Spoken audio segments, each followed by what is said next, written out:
Most agency owners know exactly which clients they should drop, they just haven't admitted it yet. It's the account that pays on time, but it drains your margin, the one that your team hates to see tag them in emails, the one where scope expands every month, the one that you'd feel relieved if they mentioned, hey, I think we need to pause the contract. On paper, they look fine, but behind the scenes, you're bending all the rules to accommodate them. So in this video, we're gonna break down how to know when it's time to drop a client and how to make that decision based on data and long-term strategy instead of emotion. If you guys want more clients, more sales, and marketing that actually works, you should subscribe because that's what all my videos are built to help you do. So the first warning sign we're going to talk about is scope creep. So this is the most common reason an agency would consider dropping a client.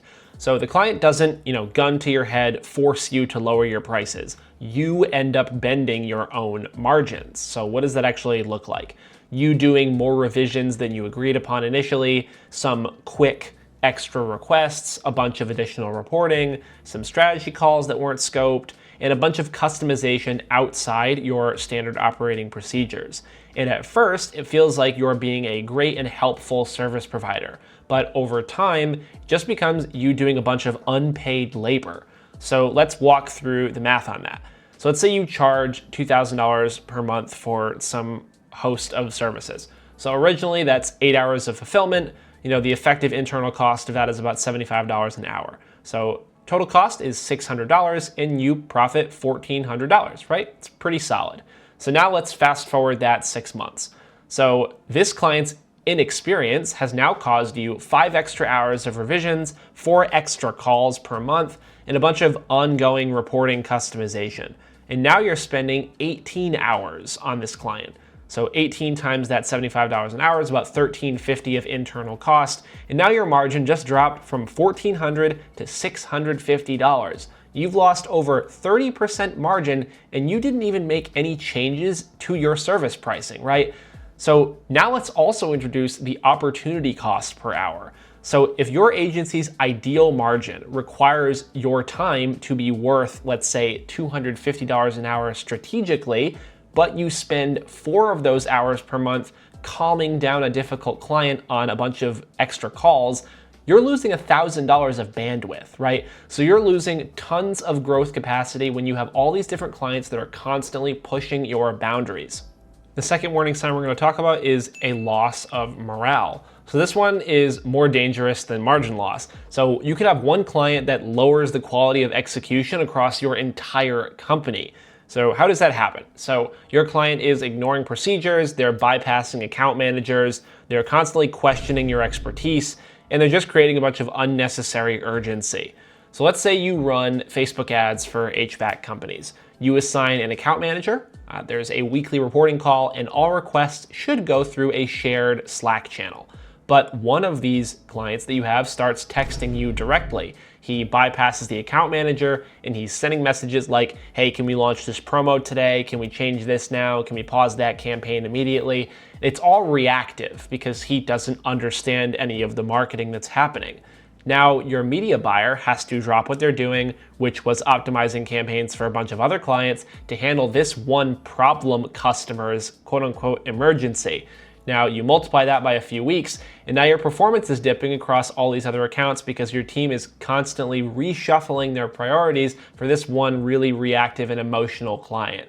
So when your team is dreading working on, one particular account, your quality for all of your accounts is going to drop across the board.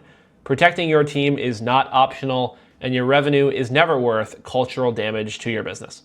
The third warning sign we're going to talk about is a misaligned offer or niche. So sometimes the issue isn't your clients, it's alignment with the terms that you're setting for them or the way that you've presented the offer online in your content, right? So if you're consistently experiencing clients who have unrealistic timelines, they're pushing for deliverables you don't offer, they're misunderstanding your role, or they're demanding outcomes that you can't deliver, they might not be bad clients, it might just be that you're serving the wrong niche or you have unclear positioning. So the red flags here are showing up in the onboarding process. So they're negotiating really heavily, but they're also expecting premium attention. They say, hey, we just need this one thing, but then they're describing a bunch of different problems. They also might be avoiding committing to the resources that they need to actually get the result that they want, right? If you repeatedly onboard clients who expect something different than what you provide, you're probably attracting the wrong people. So think back to the previous example, if you're running Facebook ads for HVAC businesses. So amongst your team and you, because you created the offer, your service is really clear. So you generate inbound leads through paid traffic on Google ads or Facebook ads. You don't handle sales, you don't answer phones, and you don't train dispatch teams. But 3 of your clients in a row are saying things like, hey Matt, the leads aren't closing. Can you fix our call center? Our reps aren't converting. Can you listen to some of the call recordings and coach them? We need help with our pricing structures. These are clients that don't understand the actual thing that you're selling. And if this is a common problem, you need to take a step back and reevaluate all your sales collateral, so your lead magnets, your website copy, your social content, your ideal client profile, and your contracts to see where the issue is. Now that you know all the reasons why you might drop a client, you should know when not to drop a client. So you shouldn't drop a client just because you had a stressful week or they asked you some hard questions or you feel bored or you're chasing a trend on YouTube. You have to make a data-backed decision. So we need to look at a couple of different metrics to do that. So first, we should look at the effective hours logged per month. So total all of the billable and non-billable hours that are associated with this problem client in your CRM to get the true time investment. You also want to look at the internal cost per hour, and to get that, you can take the fully loaded cost of all your team members, their salary, taxes, software, and then divide it by their available working hours per month. You also want to look at the gross margin per account, the amount of revisions that they've asked for, and then the additional request frequency. So you can tag any of the tasks or Slack messages that fall outside the original scope as out of scope inside of whatever project management tool you use. Then at the end of the month, you want to count how many extra requests were actually fulfilled beyond their agreed deliverables. You can also have a team sentiment score, so all of your team will rate how problematic the client is on a scale from 1 to 5, and also a payment consistency, so are they paying you on time? If you can't quantify the problem, you're probably reacting emotionally. You should only be dropping clients when you can verify recurring problems. So how do we drop a client professionally? Now this matters a ton because reputation is quickly becoming one of the only differentiators in the age of AI. Everyone can fake case studies. You can even fake having knowledge by ripping people's lead magnets or their posts and video content. What you can't fake is your reputation amongst your clientele. Even if a client was misaligned, you need to protect your brand by exiting cleanly.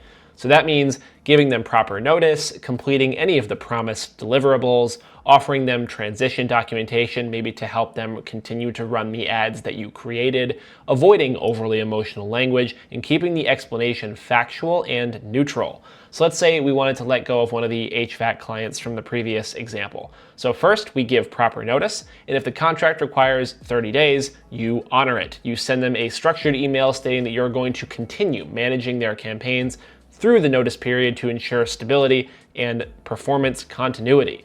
You complete all of the committed deliverables. If let's say you promised monthly reporting, you promised optimizations every single week, and you also promised creative testing, you finish them. No secret reduction of effort. You exit at the exact same standard that you entered, and you keep the explanation factual and neutral. So not, hey man, you've been really difficult. Instead, we say something like, after reviewing your account structure, we've determined that our service model is not the best long-term fit for your operational style. We want to ensure that you're working with a partner aligned with your expectations. This is also where your contract language protects you. Now I'm gonna have a link somewhere in this video for my video about contracts that you should watch. Strong contract language includes clear scope definitions, defined revision limits, notice periods, termination clauses, and non-disparagement protections. So this just means a clause in the contract stating that upon termination, both parties agree not to make false, misleading, or harmful public statements about each other. You never want to be in a position where one client ruins your reputation or makes a bunch of unreasonable demands when you let them go. Now guys, agencies feel really complicated when they carry accounts that don't belong with them. When you remove these misaligned clients, your team relaxes, your execution improves, and you take back hundreds, potentially even thousands of hours. You can use that bandwidth to improve your onboarding, increase your outbound, simplify your operations, make new core hires. When you let go of clients, it doesn't necessarily mean that you have to go up market either. A small portfolio of aligned clients will probably outperform a large portfolio of chaotic ones. If this helped you should leave a like and subscribe and comment if you're currently debating dropping a client and you need some help deciding.